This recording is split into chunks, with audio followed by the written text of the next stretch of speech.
తన భర్త ఇంటూరి రవికిరణ్ పై కూటమి ప్రభుత్వం అక్రమ కేసులు పెట్టిస్తుందని ఆయన భార్య సుజన ఆవేదన వ్యక్తం చేశారు. తన భర్తకు ప్రాణహాని ఉందని ఆమె ఆందోళన వ్యక్తం చేశారు. బుధవారం ఆమె విశాఖ ప్రెస్ క్లబ్ లో మీడియా సమావేశంలో మాట్లాడుతూ ఆయన ఆరోగ్యం ఏం బాగాలేదండి. అతనికి స్టంట్ వేశారు, హార్ట్ ప్రాబ్లం ఉంది, స్టంట్ వేశారు. అతనికి అసలు 8 గంటలు రెస్ట్ ఉండాలి. అలాంటిది అతన్ని స్టేషన్ రాజమండ్రి జైల్లోంచి మాచర్ల తీసుకెళ్లారు. మాచర్ల నుంచి తీసుకొచ్చి మళ్ళీ రాజమండ్రి జైల్లో అప్పచెప్పారు. అక్కడి నుంచి మళ్ళీ కురుపం తీసుకెళ్లారు. ప్రతిరోజు అతన్ని 500-600 కిలోమీటర్లు తిప్పుతున్నారండి. అతనికి అసలు నిద్రపోవడానికి కూడా టైం ఇవ్వట్లేదు. ప్రతిరోజు తీసుకెళ్తున్నారు, పీటీ వారెంట్లు వేసి స్టేషన్ కస్టడీలు వేసి తీసుకెళ్తున్నారు. డాక్టర్లు చెప్తున్నా కూడా అతను అన్ఫిట్గా ఉన్నాడు, అతను తిరగడానికి అన్ఫిట్గా ఉన్నాడు, అతని ఆరోగ్యం బాగాలేదని చెప్పినా కూడా అతన్ని స్టేట్మెంట్లు వేసి తీసుకెళ్తా ఉన్నారు. పీటీ వారెంట్లు వేసి స్టేషన్ కస్టడీలు అని చెప్పి తిప్పుతా ఉన్నారు. రోజుకి 500-600 కిలోమీటర్లు తిరుగుతున్నారండి. అతను నిద్రపోవడానికి టైం కూడా ఇవ్వట్లేదు. అతను హార్ట్ పేషెంట్ 8 అవర్స్ అసలు రెస్ట్ ఉండాలి. అతని ఆరోగ్యం బాగా క్షీణించింది. అతను నడవలేని స్థితిలో ఉన్నా కూడా తీసుకెళ్ళిపోతున్నారు. అతన్ని ట్యాబ్లెట్స్ కూడా ఇస్తున్నారా లేదా తెలియదండి నాకు. అతను వెళ్తుంటే మేము జైలుకి వెళ్తుంటే ఎంట్రీ పెట్టుకుంటుంటే అసలు ఎంట్రీ అతను లేడనే చెప్తున్నారు. మాకు ఎంట్రీ క్యాన్సిల్ అయిపోతుంది. పీటీ వారెంట్లు వేసి తీసుకెళ్ళిపోయారమ్మంటున్నారు. ఏ స్టేషన్ అంటే చెప్పట్లేదు, ఎక్కడికి తీసుకెళ్లారంటే చెప్పట్లేదు. చాలా ఇబ్బంది పెడుతున్నారండి నన్ను, నా పిల్లల్ని, నా కుటుంబాన్ని అంతా చాలా ఇబ్బంది పెడుతున్నారు. అతను ఎక్కడ ఉంటున్నాడో తెలియట్లేదు, ఏం చేస్తున్నారో తెలియట్లేదు. ప్రతిరోజు ఇలా తిప్పుతున్నారు. అతని ఆరోగ్యం క్షీణించి అతనికి ఏదనంటే ఎవరిదండి రెస్పాన్సిబిలిటీ? నాకు డాక్టర్ రిపోర్టు అన్ని రిపోర్ట్స్ ఉన్నాయండి. నేను మళ్ళీ సబ్మిట్ చేస్తాను, మీ అందరికీ చూపిస్తాను. ఇప్పుడైతే నేను తీసుకురాలేదు.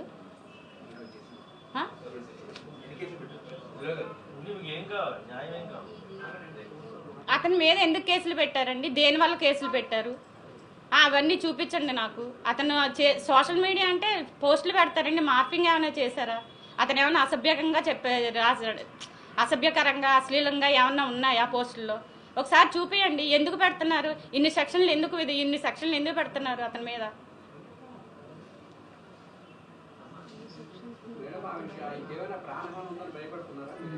ఏమండి తీసుకెళ్తున్నారు. ఇప్పుడు పొద్దున్న తీసుకెళ్తున్నారు, రాత్రి ఏ టైంకి ఇస్తున్నారో తెలియట్లేదు. ఇంటి దగ్గర నుంచి అరెస్ట్ చేస్తుంటే నేను ఫాలో అవుతున్నాను, అందుకని నన్ను కట్ చేశారు. జైల్లో పెడుతున్నారు. జైల్లో అయినా ఉంచుతున్నారా? జైలు నుంచి తీసుకెళ్తున్నారు. ఎప్పుడు తీసుకెళ్తున్నారో అర్ధరాత్రి లేదు, సండే లేదు, ఎప్పుడు లేదు.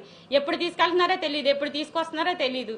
అతను అక్కడ ఉన్నాడని మనం వెళ్ళి ములాఖత్ పెట్టుకుంటే అక్కడ లేడమ్మా, పీటీ వారెంట్ మీద తీసుకెళ్లారు. ఎక్కడ తీసుకెళ్లారు మాకు తెలీదు. ఇట్లనే చెప్తున్నారు. జైల్లో కూడా మాకేం చెప్పట్లేదండి. అక్కడికి వెళ్ళి అడుగుతుంటే కూడా మనిషి ఉండట్లేదు, మమ్మల్ని కలవనివ్వట్లేదు అసలు ఆయన్ని.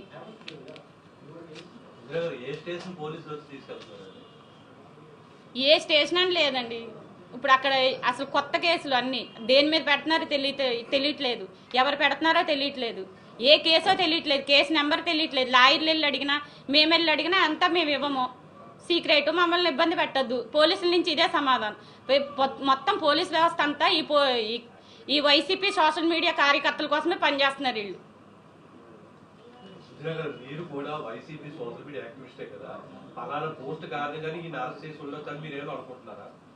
పోస్టులు ఏవేవో చూపిస్తున్నారండి. అక్కడ మార్పింగ్ అంటున్నారు, అశ్లీలత అంటున్నారు. మరి టీడీపీ అని ఏదో పేజీ ఉంది వీళ్ళది. మరి వాళ్ళ దాంట్లో ఏం అసభ్యకంగా అశ్లీలంగా ఉన్నాయి కదండి. వాళ్ళు మేము పెట్టచ్చా కేసులు?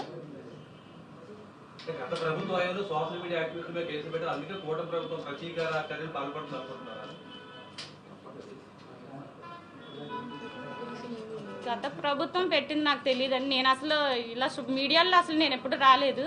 మా వారిని అరెస్ట్ చేశారు, ఎందుకు చేశారని నేను అడుగుతున్నాను. దానికి సమాధానం చెప్పండి. అసలు ఇప్పుడు ఎన్ని స్టేషన్లు అని కదండి, ఆయన మీద 20 కేసులు ఉన్నాయి. రోజుకొక స్టేషన్ అని తిప్పుతున్నారు, రోజుకొక కేసు అని చెప్తున్నారు, పీటీ వారెంట్లు వేస్తున్నారు, స్టేషన్ కస్టడీలు అంటున్నారు. అతను ఒక్క చోట ఉండనివ్వట్లేదు. పోలీసులు ఇబ్బంది అంటే దువ్వాడ సీఎం మల్లేశ్వరరావు అండి. అతను చాలా మిస్బిహేవ్ చేశాడు, చాలా ఇదిగా చేశాడు. నెక్స్ట్ రాజమండ్రి సిఐ బాజీలాల్, అతను కూడా అంటే వాళ్ళు గవర్నమెంట్లో పనిచేస్తున్నారో టీడీపీకి చొక్కాలు వేసుకుని పనిచేస్తున్నారో నాకు తెలీదు. వాళ్ళు మొత్తానికి టీడీపీ వాళ్ళు ఏదైతే చెప్తున్నారో అదే చేస్తున్నారు. కొట్టడం అంటే ఆయనకి కాలు ఇన్ఫెక్షన్ అయిందండి, అతనికి రాడ్స్ వేసారు యాక్సిడెంట్ అయింది. ఆ ఇన్ఫెక్షన్ వేసిన దాని దగ్గర మొన్న సిఐ తోసేస్తే అతనికి చీమ్ పట్టేసింది కాలు. అతను షుగర్ పేషెంట్, హార్ట్ పేషెంట్, ఏం చేస్తున్నారో తెలియట్లేదు. అతను ఇంతవరకు నాకు చూపించలేదండి. అంటే గత ప్రభుత్వంలో పోస్టులు పెట్టే సమయంలో మీకు ఏమైనా తెలుసమ్మా ఏ పోస్టులు పెట్టారో లేకపోతే మీరు ఏమైనా వారించడం నాకు ఏం చేశారా?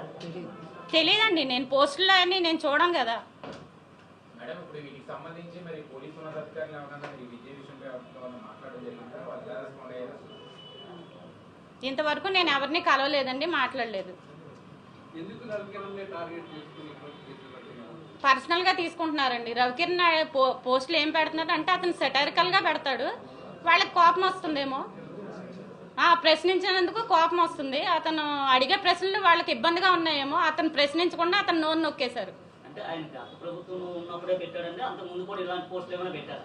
గత ప్రభుత్వం అని కాదండి, మేము 13 ఏళ్ళ నుంచి ప్రభుత్వంలోనే ఉన్నాం, వైసీపీలోనే ఉన్నాము, వైసీపీలోనే పనిచేస్తున్నాము. అతను అంటే ఏ పోస్ట్కి ఎలా రియాక్ట్ అయ్యాడని వాళ్ళకి ఎలా తగిలిందో మరి మాకు తెలియదు.